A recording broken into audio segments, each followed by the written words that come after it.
Tonight we're going to be talking about finding a soulful bond and building a loving community.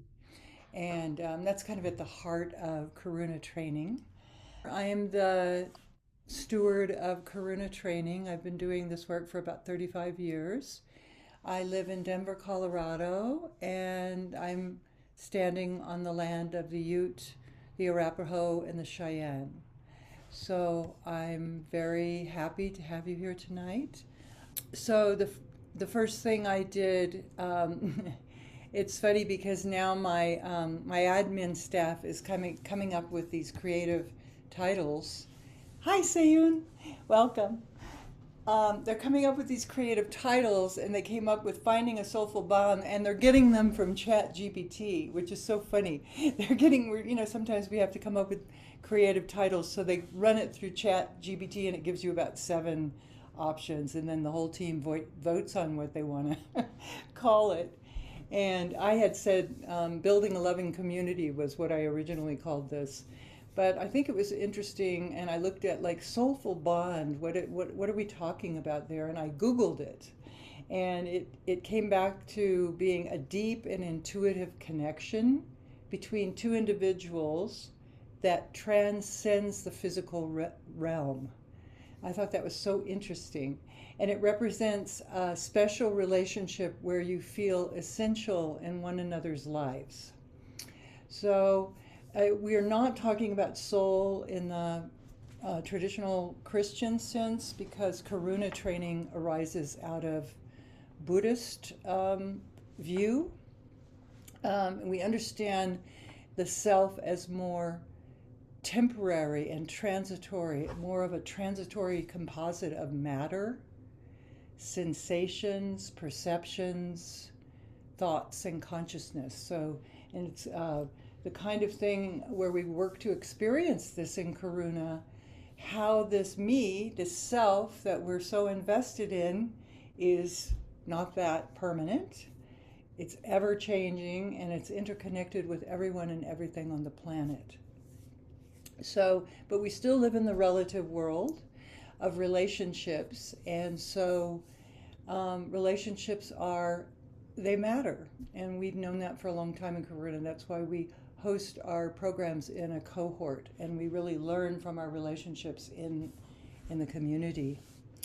So, and we all have marked kind of propensities that we bring in this life, which are honed from our cultural and familial and societal conditioning that we all have to work with. These things cloud what we talk about as our basic sanity.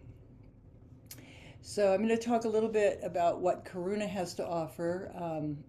One other thing I wanted to say about soulful bonds is that relational science marks how being in relationship and being in community is absolutely essential to our well-being, our sense of well-being, that we need our social structures in life. Some of us have gone through periods, I know I have, where we think we don't need others, or we want a distance from that kind of interaction. But in reality, we really need each other, and I think that's more true than ever right now. So, so according to contemplative psychology, which is what Karuna training is all about, our true nature is openness of heart. We're actually just made out of love, but we have to often uncover that, and that takes some work. And each of us has a really special jewel, something that we in particular are offering to the world. That is our unique contribution that is coming from that love. And we talk about that in Karuna as shining the jewel of what we have to offer others. And we do that. That's literally what we're up to in our interactions in the community. So let me just say a little bit about Karuna and what makes us unique. I already said we're Buddhist-inspired training on contemplative psychology, and we're coming out of Naropa University in Boulder, Colorado, which was founded by Chogyam Trungpa Rinpoche and Ed Podville, and they were the ones who founded the kind of contemplative psychology that we're teaching. I was in the 5th class of Naropa. I was very lucky in my 20s to go there. I didn't really know what I was studying. And so I pretty much spent my life offering these teachings. But we are not a spiritual path. We're not offering anything other than, we're not offering vows, and we're not, we do have a strong community, but we don't, we're not Buddhistic in the sense that you take refuge and all the things that you would do in a Buddhist community. We're a training, and one does not need to be a Buddhist. I've had, in the trainings, we've had many, like a Mother Superior in the UK, and many Muslims have gone through the training, and Native Americans. So we're very diverse in the way that we approach people. And also, one doesn't need to be a therapist or a healer in any way for this work to be applicable, because we all have relationships. And so there's 3 things that make this work unique that I want to touch on. The first one is that we come from a place of basic sanity, because we're psychology, right? This is a positive psychology approach where our root understanding is that we possess basic sanity at our core. Every one of us, no matter how we're showing up in the world, that's our birthright. This intrinsic health. And we actually study our resilience in the program to see how that is manifest, particularly for us, because it manifests differently for all of us. That's one thing that really marks us different in our approach to psychology, that we come from, not from pathology, but from what's right, and that we have this intrinsic health within us that we can tap. The second thing that makes us unique is that we use the unspoken invisible forces that are constantly coming at us in the world, and whether it be from nature or from other human beings or even ourselves with our emotions, these invisible forces are often ruling us in terms of our emotions or things that are happening, vibes in the space. And we learn how to tap into those unspoken energies and name them, and learn about what they are, particularly our emotions. And we're going to talk a little bit more tonight about the practice of exchange. And then the third thing that makes us most unique is that we're drawing from a practice that Trungpa Rinpoche created called Maitri Space Awareness. So this is very unique. He created this for Westerners. He was a Tibetan meditation master, and he created it for Westerners to discover the multiple dimensions of reality and explore how confusion on one side and sanity are on a continuum. They're interconnected and inseparable. So when we split off and make ourselves wrong for being neurotic or confused or something, we're immediately diminishing our wisdom. So learning how to approach ourselves and others with a non-judgmental space of acceptance and love. That's really what Maitri Space Awareness. It entails lying in different postures with different colored glasses, and seems to, I don't really know how it works, even though I've been doing it for many years, but I know that it does work. It seems to isolate components of ourselves, different styles and energy, and we learn a lot about how we show up. For me, a soulful bond is a bond that generates a sense of well-being and belonging. And this can be to a person, a place, a community, even a topic. I think it's one of our human desires that we're born with. In a world that, especially in a world that feels so disconnected and fast-paced, we're looking for connection. And that is part of the wisdom that you're pointing to, Mia, that knowing that this is not separate from that in any way, ever. So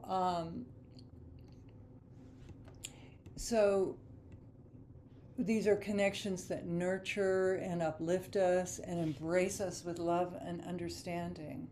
And I keep saying this doesn't have to be people. I know, like, I have this with my animals, of course, and I also have it with this lake here in Denver that I go to almost daily, make offerings to, because I feel such a sense of love from the place. So I've done and offered Karuna for over 35 years, and we offer a circle and methods, and I've seen this over and over that cultivate lifelong friends and bonds with community. And the methods that we impart, and we're going to do a little bit of it today, travel contemplatively, that means non-conceptually, in the unspoken dimension of reality. So all the methods that we work with arise out of this contemplative discipline of presence and non-duality. And one of the ones we're going to explore tonight is this quality of exchange, which is when you meet someone, there's always this first thought, best thought, whatever you're thinking, you're looking and sizing someone up, maybe you're having a conversation, but underneath all of that, those words and whatever you see in your perception, is a lot of energy going back and forth. It's actually informing how you feel, whether you like or dislike the person. It's triggering to all of our own conditioning. And we call that exchange. This is how movies operate. Movies set up the condition and the scene so that we exchange with it in such a way so that we're the ones kissing the actor or that we find so attractive, or we're the ones going, through the chase scene and all of that. It operates with this energy, and we call it exchange. And in Karuna, we study these invisible forces that are kind of almost always dictating our lives. And they manifest as emotions, or they manifest as kind of strange feelings that we can't always name. And we explore the dimensions of these invisible sources through what we call the 5 Buddha families. And that's ancient mandala. Does everyone know what mandala means? It's an ancient worldview that allows us to kind of compartmentalize all of the world, the physical world, the emotional world, and even the conceptual world, into these kind of 5 styles of being. And then eventually we tie our studies of exchange together with the recipe of compassion, selfless compassion, which acts to cultivate an awakened heart. And so through our relationships to one another in the cohorts of the classes that we offer, we're constantly going for exchange and reflections in such a way. So creating a safe community, or lasting relationships that bond one another, requires one another, all of us, to master these specific capacities that are just natural to human beings, but we almost have to train in them. And that's what Karuna training's dedicated to. So the first one is like authenticity, learning how to tell the truth. We're always like not slightly telling the truth. We're kind of saying words that might make people feel better, or we're just not saying what we really feel. So learning how to really speak what we talk about as the microscopic truth, especially to ourselves at least, but then learning how to find voice with that in the world. And also through that, when we learn that our greatest strengths are revealed through our vulnerability. So authenticity and vulnerability often go together, and we value that. The other second piece is deep listening, and but when I say deep listening, I'm talking about a selfless, non-judgmental awareness that we can bring to our interactions with others. So we're not listening from a place of trying to figure out what we'll say next, but instead we're offering ourselves to one another with presence and heart to bring forward our mutual basic sanity. And that's an art, and that takes some training. And we're not giving advice, and we're just learning to listen with an open heart, and we'll try a little bit of that tonight. And then another piece of creating this safe community and soulful bonds is this shared purpose and attuning to the mutual growth of the whole, that we have kind of named and decided as a community what's important to us and where we're going.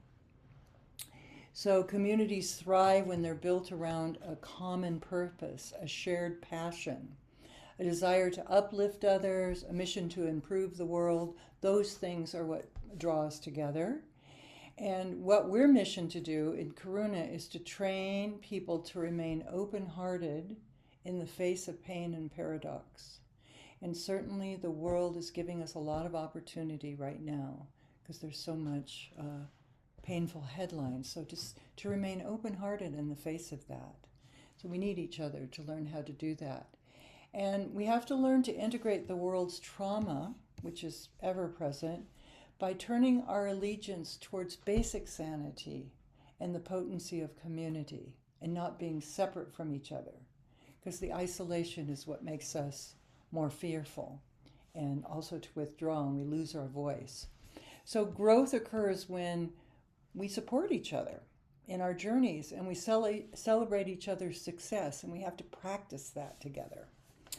And another piece of this is creating safe spaces so people can really express themselves, whether that's artistically or through voice or through movement.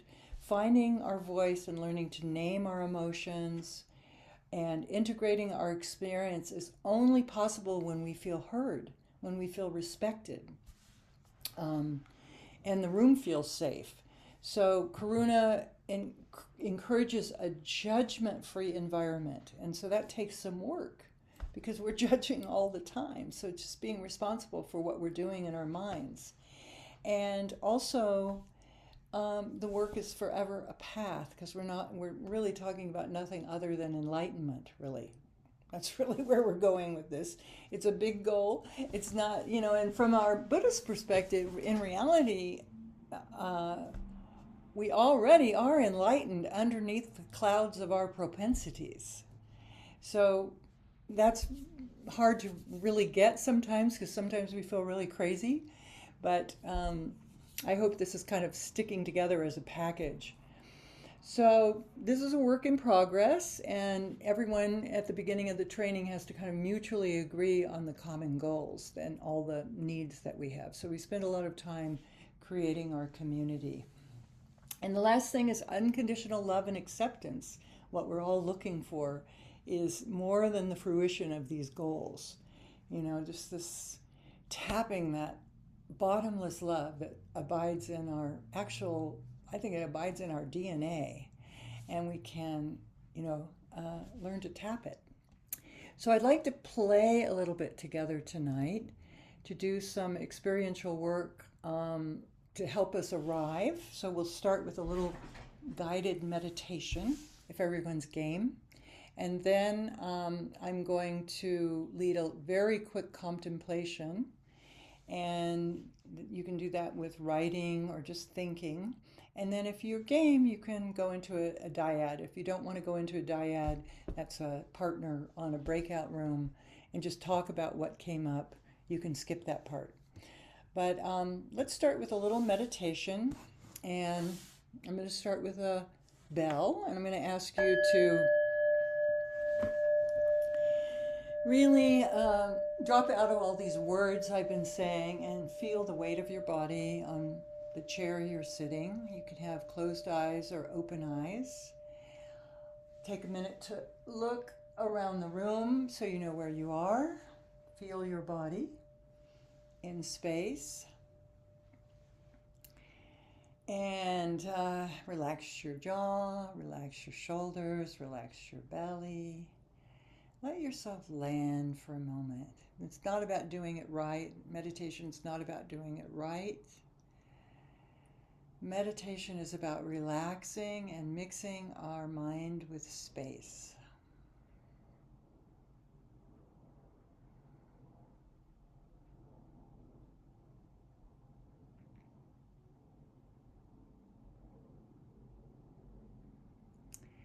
So in our practice, we keep our eyes open, but if you're used to practicing with your eyes closed, that's fine.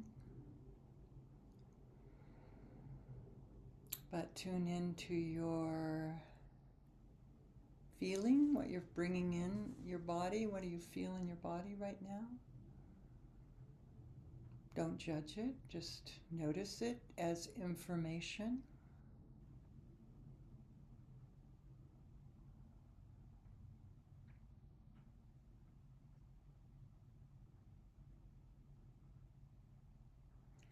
And see if you can tune into sounds that are happening in your environment.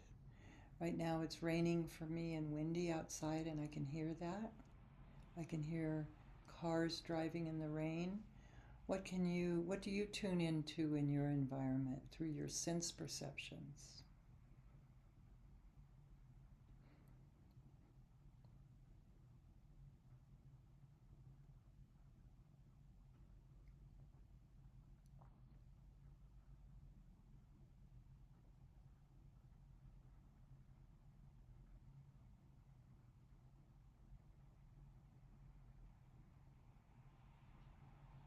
Notice if you add an additional like or dislike of what you perceive.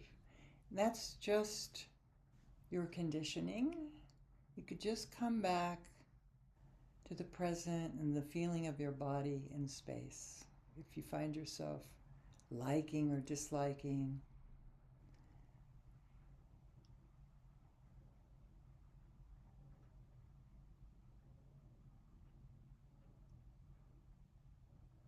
or if you find yourself occupied with something that's going on in your life, just again bring yourself back to your body and space. You can use your breathing if you like. It's a natural in and out breath. Is soothing.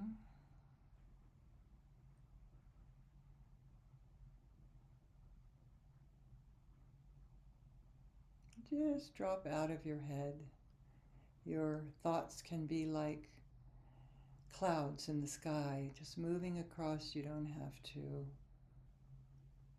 follow everyone or believe everything we think. Just continually ground in the sensation of body breathing in space.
So just a touch of meditation. I hope that centered you and brought you a little bit more present. So now you can have a piece of paper and write, or you can just think about these questions I'm going to ask you. And this will be what we do in our breakout, what we talk about in our breakout rooms at whatever level you feel comfortable sharing. So the first, we do contemplations. That's kind of a meaning meditation where you think about the questions and where it resonates for you. You don't necessarily have to answer them, but it brings things up for you. So the first question is, who or what or where in your life generates authenticity?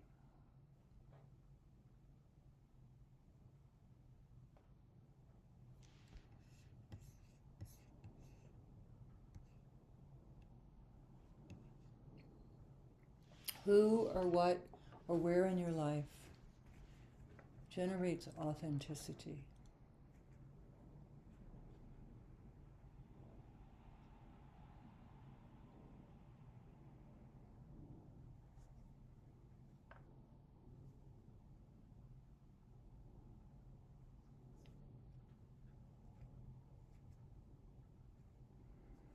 Another question, who or what and where in your life allows you to feel vulnerable and safe? And if nothing comes up in these questions, if you're coming up with no one, that's just information. Don't make yourself wrong. It's quite common not to be able to identify these things. So don't make yourself wrong. But just ask yourself, with whom or what or where in your life allows you to feel vulnerable and safe?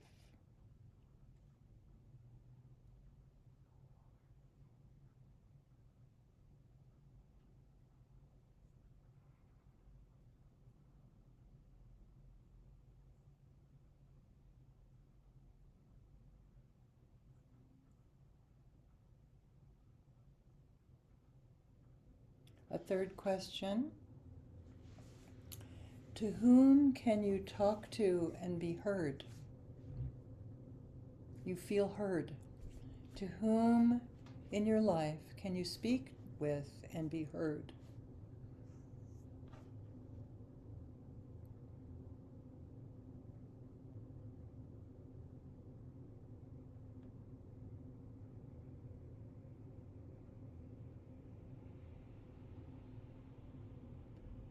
And similar, to whom are you listening without judgment? To whom can you hear without judgment?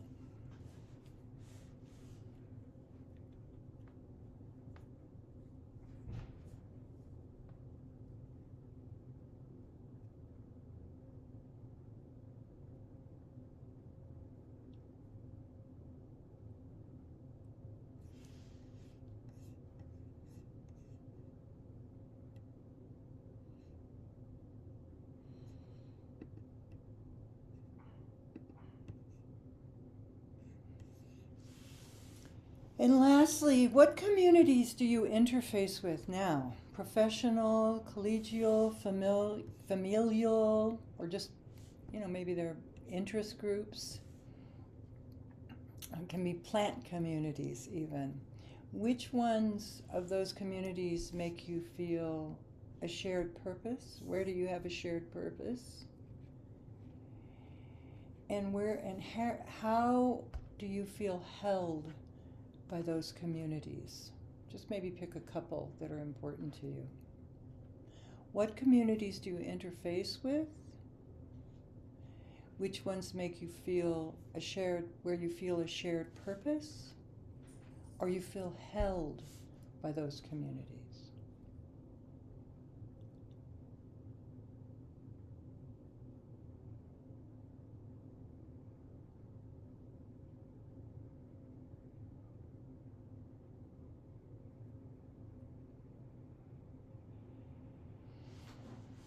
Okay. Well, we're just about to end, and I just want to say that,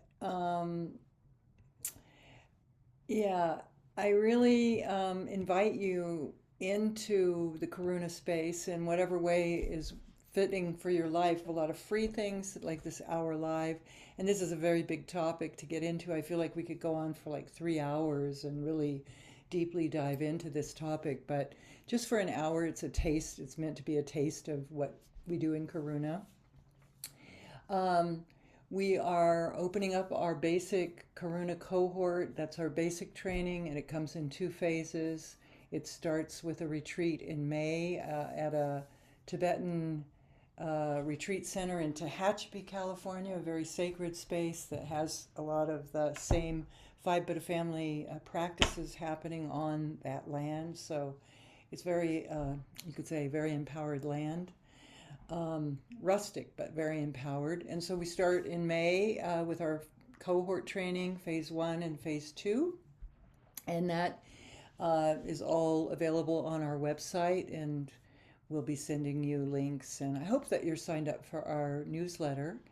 Another thing that we're doing that's brand new and I'm really excited about is that a few of our courses, not all of our courses, we're going to open up the core curriculum to newcomers if they want to come in, and where we meet monthly, and then you have your own continuity group, an hour and a half. It's about 3 hours once a month for training, and then an hour and a half extra, and that's all online. So we're just trying to be much more open because we really recognize that community is everything, and we're leaning into a communal approach. In fact, we're inviting our graduates into our retreats ongoing because we realize like that's the fabric of our community and it's very important. So consider attending a class. There's one coming up called Embracing the Energy of Emotions, Accessing the Abhidharma in July. So we have many, many doors to enter Karuna training, and I hope that you'll come along. And then lastly, I just want to say we are a nonprofit. Let me tell you, nobody is getting rich on Karuna training. So we're just in a situation where we do survive on donations. So anytime that you can offer a donation as you arrive, or we welcome you however you come. But if there's any way that you can support us financially, we always appreciate even $10 or something. But thank you all. A deep bow of appreciation, and we can dedicate what we generated here tonight to the world because it desperately needs our love. So thank you, everybody. And Thank